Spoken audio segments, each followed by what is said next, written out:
And part two, we're back. You know, Bella said something amazing. I'm like having like a mini freak out over here. Like, oh no, like on my screen it said, sorry, we're unable to show this video. And so on my screen, I'm like, shoot, no one's going to be able to see anything. And then Bella says, it's perfect, it's perfect. And that's exactly the truth, is exactly what Hashem is doing is always perfect, no matter if it's pleasant or unpleasant. So anyways, here we go. Part two of Parshat Noach. Welcome back to the viewers. Thanks for retuning in. Hashem's so funny. Okay, so I really want to give this idea of what it was like at the flood. And if you're just tuning in now, there's actually part one of Parshat Noach. It's back on my last post on the page. So Parsha in two parts.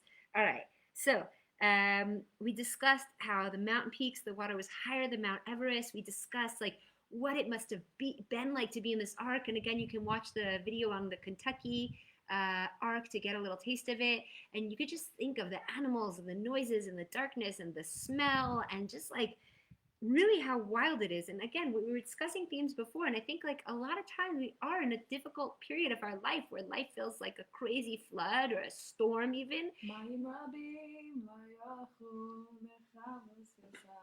that song? That was my porn costume. Oh, Mayim Rabim. Mayim Rabim. So we could just really imagine, like, what are we supposed to do when our life feels like this? It feels dark, it feels noisy, it feels crazy. We're supposed to go into the teva, go into our word of prayer.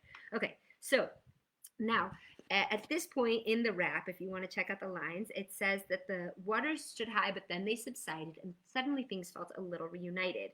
Ravens and doves were the shlichim for the news. So first, Noah, at this point, sends out the raven, okay? Now, the crazy thing about the raven is it starts doing circles, and Bella was sharing with me a Ben Ish Chai Torah on this. It was very special about the species of ravens, but I learned something else really crazy, also from Morley Golem, also from the Midrash, and that is actually because what happened is part of the reason that the world was wiped out in the first place is what we were saying, boundaries were all broken, and people were actually sleeping with animals, which is so gnarly. And what happened was that the raven, apparently, when it was sent out, was looking suspiciously at Noah and going, I know what you're going to do. You're going to sleep with my wife, Mrs. Raven. And so the raven didn't want to leave very far. He kept circling the ark because he was concerned that if Noah was a human and humans were all alike in the eyes of the raven, that Noah was now going to take Mrs. Raven for his wife. So Mr. Raven was really suspicious and didn't want to leave, but I guess the dove had a better understanding. Okay, now I want to share one of the craziest Torahs in the whole wide world. Oh my goodness. Okay, all right. Woo-wee. Okay, so here's what it is. So now the dove gets sent out. Do you know the whole story of the dove and the olive branch? I'm going to blow your mind open right now. You ready for this? Okay, so if you've heard this, it's great review. If you haven't heard this, it's absolutely mind-blowing. And here's the Torah. So Noah sends the dove out, and eventually the dove comes back. I think it's on the second trip with an olive branch. Okay, now there's a lot of questions like where did this olive branch come from? Was it that the water was already so low that the tree tops of the trees were exposed? Was it that the dove flew to Eretz Yisrael where apparently there was never a flood? There's some opinions like that. And the dove eventually brings back the famous olive branch, and we know now the olive branches are the symbol of peace, and they're on the Israeli, what do you call that? Like emblem? Emblem? Yeah. It's like a lion doing like Thriller. Yeah. And then it's totally a lion doing Thriller. Totally, that's where we got it. Exactly. And that's where Michael Jackson got it. And then there's like olive branches on the side. And that the olive branches we know are a sign of peace. But why? Why are they a sign of peace? They're actually a sign of hope. So check this out. There's a sign of hope because what it said is that the world is not destroyed forever. There is life after the flood. You will return to your life. Sorry, I'm staring at the dot on the computer to be more present, right? And so that there was hope that the world will go on, that they're not stuck in this ark forever, even though a lot of times when we are in turmoil, when we are in a storm, we do feel like everything's going to be stuck like that forever. But the olive branch is this indication that there is hope. After destruction, there is hope, and we are the people of hope. And we are the people pursuing peace. And so that makes sense. But now let's learn the history of this olive branch. Because if you didn't know this, holy cowabunga, part 2 of Parshat Noach is going to be the best thing you ever heard in your whole wide life. Girl, you sang it! Right! Me and Bella are little soul sisters. Some similarities there with that. Anyways, okay, so check this out. So now what happens is Noach he knows that this olive branch intuitively, he knows that it means something deep to him. So he takes the olive from the olive branch and he presses them into an olive oil. And this olive oil he puts in a little jar and he closes it off and he saves it because he knows this is precious olive oil, and he gives it to his son Shem. You know, as in Shem ve'ever, as in that there's like even till this day in Sfat, there's a cave just off the main road. There's a yeshiva there, and it's called the Yeshiva of Shem and Ever. This is this is the original yeshiva in the world, and we still know the location till this very day. So Noah gives it to Shem, his son. Now Shem becomes sort of like the Kohen. He becomes like the head honcho leader. And Shem, well, what happens? Abraham goes and learns in that yeshiva, Yitzchak goes and learns in that yeshiva, and Yaakov, when he's running away from Esav and he's on the way to go get Leah and Rachel 14 years later, he stops and he learns for 14 years in the yeshiva of Shem and Ever. And again, I really highly recommend, if you go up to Tzfat, you can see this very place with your own eyes. It's so amazing to live in Israel because you watch the Bible literally unfold before your eyes. So check this out. So now Noach gives the oil to Shem. Shem decides that when Yaakov's there, it's time to pass this oil on to Yaakov. Okay, so now Yaakov Avinu is in possession of this oil. So check out what happens. It's so cool. So now you know the story where Yaakov has now worked in his house of his father-in-law for both of his daughters, for Leah and Rachel, because of the whole switchy LaRue. And now he feels that the influence of Lavan is too bad. He has to get out of there. He wants to start a new life with Leah and Rachel on their own territory back in the land of his forefathers. But he also knows that he's going to have to cross the territory of Esav. And the last time he saw Esav was trying to kill him, basically. Okay? This was after he stole the brachot from Esav. So, check this out. We see in the Bible, and I forget which parsha exactly, but we see that Yaakov sends his two camps of his wives, and he's also got Bilhah and Zilpah. He sends them over the river, over the Yabuk, to go, because they're about to go meet Esav. And then Yaakov's like, oops, 1 second, I have to go back on the river. I forgot something. I forgot some of my possessions. Now, that's very weird. That's like crossing over into Gaza. Hamas is there waiting for you, and you say, oh, 1 second, I just have to go back to the border because I forgot some of my possessions. You know those IKEA jars of mine, those really mean a lot to me. And the commentators say, whoa, what did he forget that was so important to him that he would leave his family, his children, and his wives in enemy territory? So it says that he forgot pachim ktanim, small jars. Now, seriously, if you left your family in Hamas, are you going to get your IKEA Tupperwares? Like, that does not seem worth the effort. So here's what we learned, that actually it wasn't just any jars. It was the pachim tanim, the jars of oil that he got from Shem, that he got from Noach. Okay, and that he knew that this oil represented the hope of the Jewish people, and it was his responsibility to pass it down, actually for the sake of, I'll tell you in a second. Now, years later, we find ourselves in this story. So Yaakov is passing this on to his generations, passes it down to Yosef, has it in the palace. Moshe takes it out from Egypt, brings it with them in the desert and into Israel. Passes it on to Yoshua. They're in the desert. They're in the Mishkan. It gets passed and now it's got a house. It's got a home in the Beit HaMikdash. And years later in history, we have this story. Let's see if we could think of what story connects to oil. Hanukkah. And so when it says in the story of Hanukkah that we found this miraculous remaining oil that was still sealed with the name of the Kohen Gadol, it was this very oil from Yaakov, from Shem, the Kohen Elyon. It was sealed with the stamp of Shem. And that and it's also the same oil that Yaakov poured over the stones when he was on Har HaBayit and he had the dream of the ladder, by the way. It's the same very oil. And at that time, when Yaakov was pouring it over the stone, he noticed that it would like miraculously refill. He really believed that it was miraculous. This was the same oil from the Hanukkah story, right? Why is just oil? Why? Okay, we have a lot of reasons why oil is precious, and it connects in amazing ways, right? Shemen to the Shmona of that which is beyond. But the miracle of Hanukkah was that it's from the very same oil. And if that didn't blow your mind enough, that there's still some of this oil in the world today, according to the Midrash. And how do we crown Mashiach? What does Mashiach even mean? It means anointed with oil. Boom. Boom. Boom. Drop the Boom. mic. Drop the mic. Walk away. Oh. That's it. Over. Mic drop. Right. And so what's so amazing about this parsha and Parshat Noach is it's not just that the olive branches were for peace, but that it represents the eternal, endless hope that the Jewish people have for peace, or else Yaakov wouldn't have put his family in danger to go get those pachim tanim. Because from this we have the miracle of Hanukkah, which is again bringing light in the darkness, right? And Mashiach, which is again, please God tonight, bringing light in the darkness. And how do we do that? With Shemen Meshicha. Mashiach, for anyone that doesn't know, it means anointed. And what do you get anointed with biblically? Oil. So these olive branches were not random. This beginning of the olive branches in the story of Noah, this is one of the stories that actually breaks through all the borders and boundaries of all time and all history, and we're still awaiting this very precious oil. So that's very, very exciting that the dove brought back the olive oil, right? Wow. I know, right? So amazing. And there's so much more. There's so much more. I wish we had hours to just unravel every single path here that we have. Of course, then we have the story of the rainbow. It appears as the sign that God's never going to destroy the world again. And there's so much there to talk about.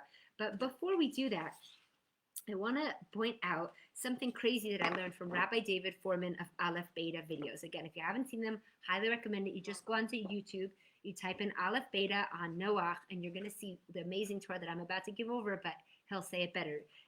So it's like this. If you want to know what happens in Noach, all you have to do is compare the Noach story to the Bereshit story, because actually they're like mirror images of each other, right? The world gets created, unfolds. Then the world gets destroyed and unfolds in the reverse. So let me tell you what I'm talking about here, because maybe that didn't sound so clear, okay? In Bereshit, it begins and it talks about how Ruach Elohim Ruach Elohim merachefet al pnei hamayim, that a godly spirit hovered above the waters, right? And then the waters above and the waters below get separated. We learned this in last week's parsha. The waters recede to reveal dry land. There's fruit-bearing trees. There's day and night. And then eventually Adam and Eve are created, and they eat from the fruit, and they get naked, and they feel shame. What happens in Noach? Well, it says literally in the pshat of Noach. I was shocked when I saw this, even though I knew it. In Perek Chet, pasuk, is it Aleph or Bet?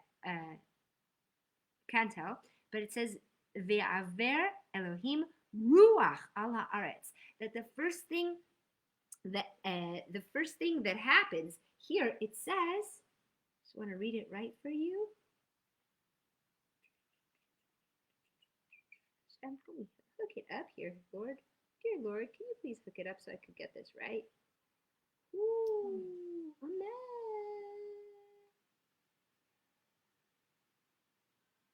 Oh, it's Pasuk Aleph, so it's Chet Aleph. It says, and God caused a spirit, a ruach, to pass over the earth. Okay, so this is after the 150 days on the ark. Here's how the world is recreated. First, a ruach is sent, just like in Bereshit. And then, pardon me, it's a crazy day today. Balagan, just like the flood, all right? And then it says that the waters above and the waters below were sealed, right? Because they had been unleashed with the flood. Now they're sealed. What happens in day 2? The waters above, the waters below. The waters recede to reveal dry land. What happened? The waters were collected to reveal land in Bereshit. There's fruit-bearing trees. There's night and day. And the seasons appear for the first time, because before Noah, there were no seasons, actually. I'll get into that in a second. And then what happens is Noah, first action he does is he plants grapevines, gets drunk, gets naked, and feels ashamed. One of the opinions of Gan Eden is that they ate from the fruit of the tree, which was actually grapes, which they had turned into wine, that got them drunk, at which point they sinned and they were naked and they felt shame. It's literally a repeat story. Yeah, God is recreating the story again. And the deep, profound message of this is not like, oh, God could do it again. But you know what? We're going to mess up our lives like all the time. All the time, things are going to get destroyed. Things and people will die. Our life will feel like chaos. And Rabbi David Sachs points out that really it's about beginning again and beginning again and beginning again. Even the first word of the Torah, Reb Shlomo says, is Bereshit, right? With Bereshit, with beginnings, the world was created. And in fact, he brings a very amazing gematria. He says that Breshit bara Elokim et hashamayim v'et haaretz is the exact, that first pasuk is the exact numerical gematria of when the flood stopped. It says in the second month on the 17th day, all the waters of the earth dried up. That is the exact same numerical value as Bereshit bara Elokim et hashamayim va'aretz. So it's literally a repeat, and that he's saying just begin again, begin again, begin again. That's what we said with Rabbi Nachman. That's tshuva. That's the whole purpose of what we're doing here. As we said in Parshat Bereshit, it doesn't matter how we mess up; it's how we get back up. It doesn't matter, as Rabbi Nachman says, how we mess things up. It just matters that we try again, that we can always fix it. So, what did I want to share with you that I just skipped? The seasons thing. So do you know that before Noah, there weren't seasons because actually the earth wasn't tilted on an axis. In fact, biblically speaking, it says that the fact that the earth is on an axis right now is only due to the flood. And that created the seasons, right? Because when the earth was straight up, we had like perfect weather all year round. And only with the starting of the flood, all these crazy like geological things and how do you say, like the melting of the ice caps. Yeah, atmospheric and oceanic sciences started to change. It started to shift, and only then we had seasons. And one of the super cool things and by the way, they learned one of the reasons for global warming today. I'm not doing that as if it's fake. I'm just saying because the Earth is actually starting to tilt back, that the axis is actually starting to shift back to do the final tikkun to get us back into that time of perfect weather. How cool is that, right? Because once with Mashiach, we've all done tshuva, and we've reestablished our relationship with God, we don't need the freezing snow to call out to God. We don't need the boiling hot weather and the fires to call out to God. We'll already have repaired that relationship, so we won't need all these seasonal factors that make us call out to God. We're just going to be in that relationship, please God.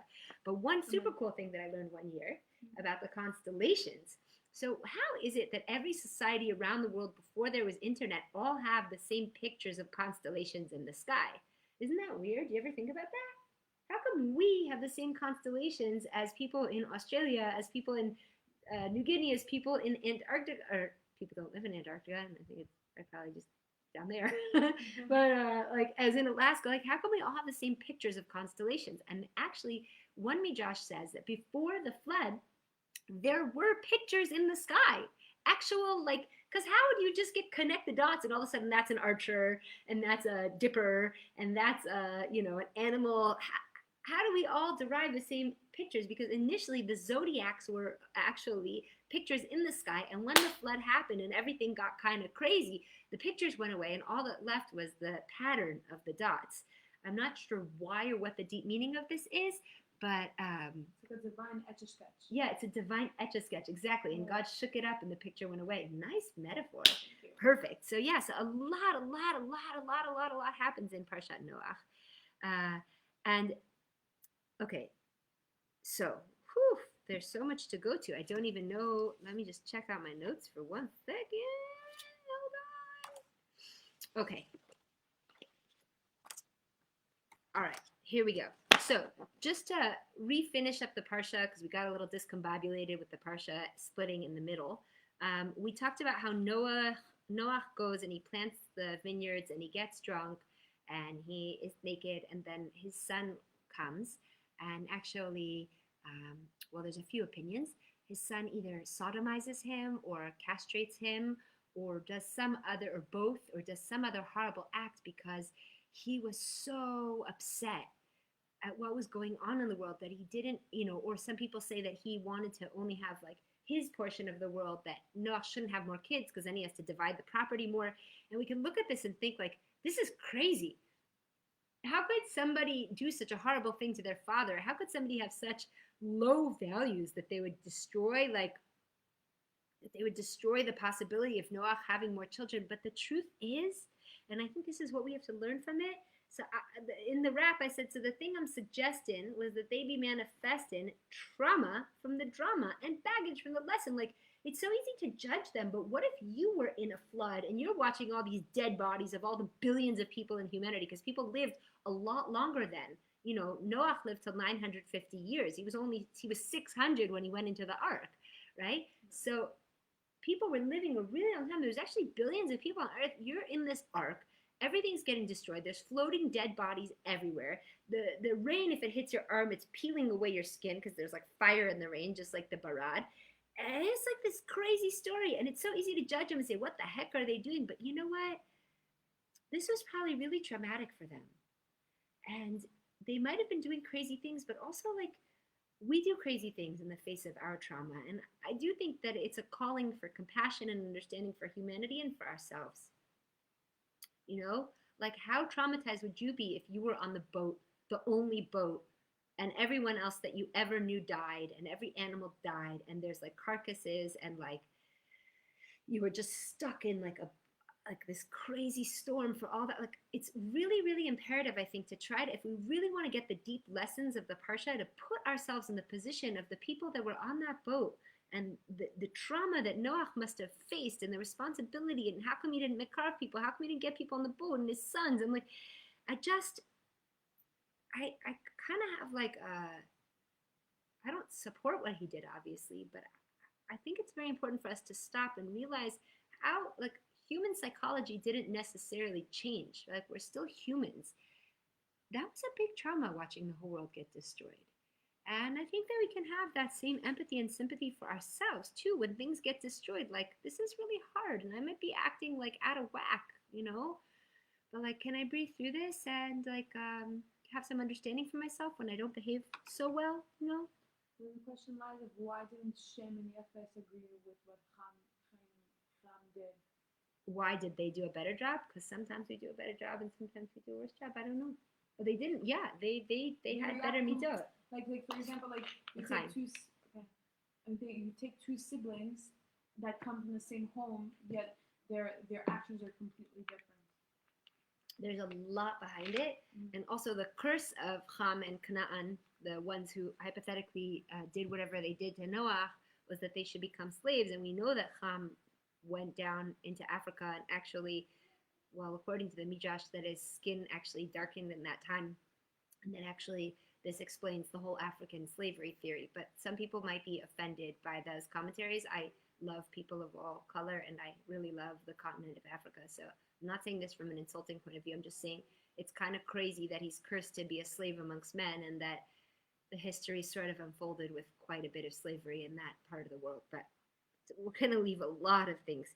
So now what's crazy is that Parshat Noach, it doesn't just leave off here. In a second, we're going to get to the Tower of Babel, which is once the people started populating the world again, we all went crazy again, all right? But before that, I want to share a very, very cool tale about Noah and what his role was, and when he succeeded and when he didn't. And this is according to the Jik of a Rebbe that I also learned this out from Moale Ekolim. So check this out. We know that Noah reincarnates into someone very special. Do you know who? Yeah, Moshe Rabbeinu. What? Yeah, how'd you know? I don't know, wild guess. Okay, you know. All right, so check this out. So Noah reincarnates into Moshe, and check out all the reasons why. I'm just going to give you a few to blow your mind open a little bit because we're running short on time. So it says that when Moshe was named, he was named Moshe because min hamayim meshituhu, that from the water he was drawn. And so the commentators say, what water? That actually it was the soul of Noah, the soul of Moshe was drawn out of the waters of Noah. That Moshe's soul was literally drawn from the waters of Noah, and we'll explain that more in a second. Now, let's think about this, okay? How did Noah get saved? He built an ark, a teva. Inside, he put pitch, wax, tar, okay? And that's how the ark survived the waters and Noah lived. How does Moshe live? He gets literally put into a teva, the same exact word, covered in pitch, in tar, and he's put into the water to save his life. And if that wasn't enough, both of their jobs were to save the people, but Noah didn't succeed. Noah only saved himself. And this is why he had to reincarnate into Moshe, because at that one point when God says, let's wipe out the people, Moshe says, no, save the people and wipe me out instead. And in that moment, he did the tikkun of Noach with what words? What does Noach say? Macheni na misifrecha. Macheni na. It has the word Noach in there. It literally says, wipe me out from your story and save the people. And in that moment, Noach does the entire life tikkun for the reincarnation. Moshe does the entire life tikkun for the reincarnation of Noach. It's really crazy, I think, when you really think about this. And also just to know that, like, sometimes in life, when we're trying to figure out what's going on, or we're confused at the punishments we're enduring, let's say, or the difficulties in our life, we can open our hearts to know that, being that we're at the end of time, we've been here for many incarnations, and there is a lot that we still need to fix from our previous Gilgulim. And I think it's very humbling sometimes when I'm going through a hard time to realize, like, I think I'm so righteous and wonderful in this lifetime, but who knows what I was doing in other lifetimes? And maybe I could humble myself and say, hey, maybe I'm fixing something from another lifetime. Or there's, let's say, something that's driving me, something I really have to fix, something I feel like I have a bigger calling in life, but I don't know why. Like, maybe we could open our hearts a little bit to know that we're not just doing a fixing on this incarnation, that we're fixing generations and generations and incarnations and incarnations. So if it's hard and if you feel like you're in a storm, like, let's hold tight. We'll just go into our teva. We'll just go into our word. And from that place, we'll do all of these intergenerational fixings. Okay, I'm going to go a little longer than 9:30 just because I am. Every week I promise myself I'm not going to say that, just keep going, and then I do. So I want to share two super cool Torahs just because they're super, super fun, and I love the funky midrashim. So first, just a little cute thing. It says in the midrash, and I'll tell you what you want. Oh, no, it's not. It says in the Gemara, in Talmud Sanhedrin 108b. Check this out. That at one point Noach saw on the ark, this is just a fun fact because we're just doing fun facts, Noach saw on the ark a fire. Now, a fire in a wooden structure is quite a dangerous thing, especially when there's like water everywhere around, right? You don't want a fire. But as he approached the fire, he noticed that it was an animal on fire. And then he's like, wait, what is going on? And he realized that this was the phoenix, right? If anyone knows the mythological creature called the phoenix, according to the Talmud in Sanhedrin 108b, there was a phoenix on the ark. And Moshe says, oh my God, I'm so sorry. If you've been here and I didn't notice you, because I would have noticed a flaming animal, that means I didn't feed you this whole time. Oh my God, Hashem, please don't let this animal die. Please don't let this animal die. I didn't feed it the whole time. And if this animal dies, it's my responsibility. And when he goes to the phoenix says, it's okay. I've been patient. You make sure to feed all the other animals, and then you could feed me. And in the merit of the patience of the phoenix, and the care for others of the phoenix, and in the merit of the prayer of Noach, saying, please let this animal live, this is why the phoenix gets its mythological nature, that the phoenix never dies. Some people say the phoenix never died, and the Lubavitcher Rebbe talked about the phoenix as a real thing as well, because it never tasted the fruit from Gan Eden and all the other animals did. But here's another take comparing Bereshit to Noach of how the phoenix was on the ark, and that because Noach prayed, oh my God, please let it live, that it actually did get to live. That song that the sweet hippies love to sing, we are rising up like a phoenix from the fire, brothers and sisters, spread your wings and fly high, that one day we'll be blessed to see this creature that won't be so mythological anymore. So that's a super fun fact. And I want to do the final super fun fact by trying to finish up the parsha.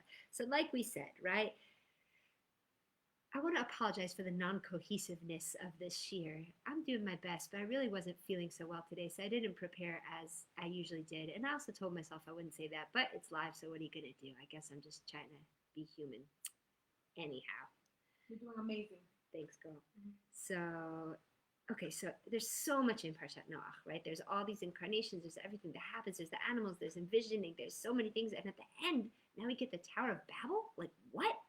Tower of Babel's at the end of Parshat Noach? And the answer is yes, because now humanity proliferates, they get born again, and now all of them are carrying this collective trauma, which, by the way, this is not a thousands of year old story. It is, but it's also our story. We also carry collective traumas, and they're scared of this God that they don't know if this God is good. They don't have the Torah yet.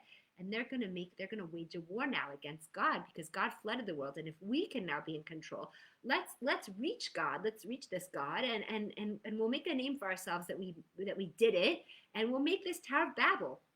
So we all know about the Tower of Babel. And what I was saying in the rap is that actually there's a midrash that says that if a brick fell, they would desperately run like an Olympic marathoner to save this precious brick.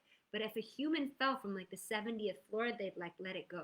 Right? There's that famous saying that I repeat a lot. I think I saw it from like Facebook, that originally humankind was created to love people and use things, but stuff started to go wrong when we started to use people and love things.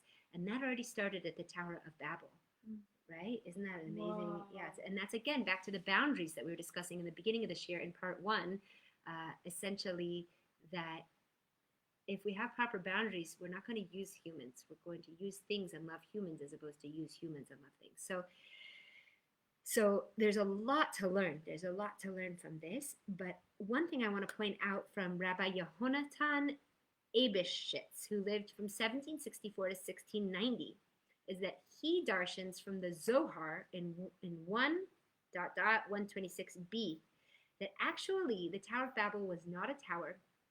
It was actually a spaceship, a rocket ship. And what they were trying to do is they were designing a rocket ship to actually get into the heavens to then have that war with God. And that this was special information that they had received, all this magical information about how to build the first spaceship, a rocket ship, right? From the Nephilim, the giants that were fallen angels. And as angels, they had all of this divine information. And because they were fallen angels, the Nephilim, shout out to Sarah Winter, they were able to pass on this mystical, magical information of all these technological updates. And if we're wondering how we sped up technologically so fast in one parsha, going from like naked beings wandering around a garden to all this technology, well, apparently the Nephilim shared it with them, and that actually the Tower of Babel was the first rocket ship.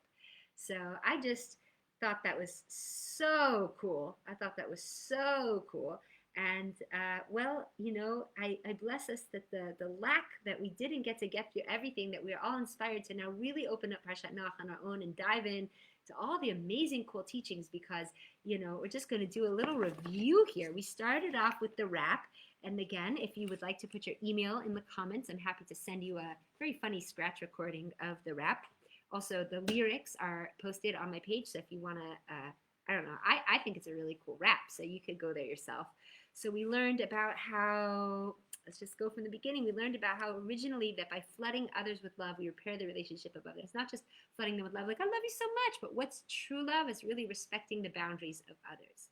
When we really have a respect for the boundaries of others, we're establishing a really holy society. Again, we know holiness is separation. So we could separate our needs.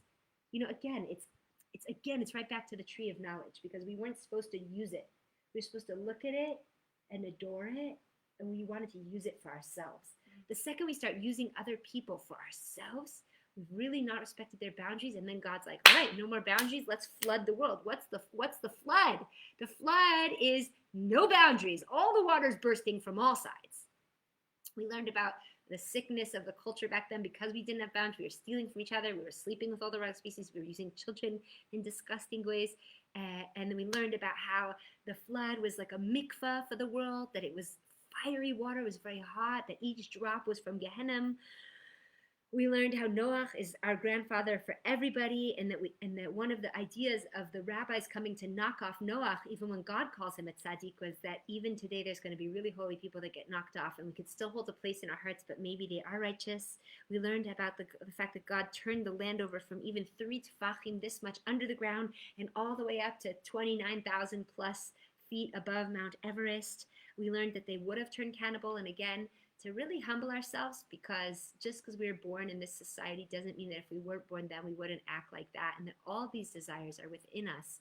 Not to be as if horrified as I have acted, but like to say like, wow, I could really get that low too. And the more I realize that I'm as human as those people, the more I'll start to respect boundaries, because I don't want to become like that, God forbid. We talked a little bit about the Tzohar, this magical gem that lit up the ark, just a bit. We talked about the fact that God himself closed the door of the ark, that it was 150 days, and what must that have been like with all the nausea and turmoil and the smell and the animals.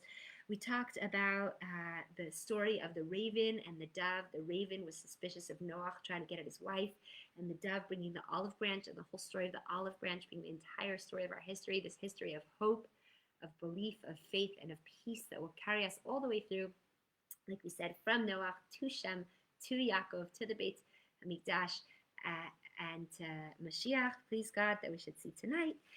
We discussed a little bit about the comparisons of the recreation of the world of Bereshit and also Noach, and how then unfortunately Noach does the same mistake. He messes up with alcohol. He gets naked again.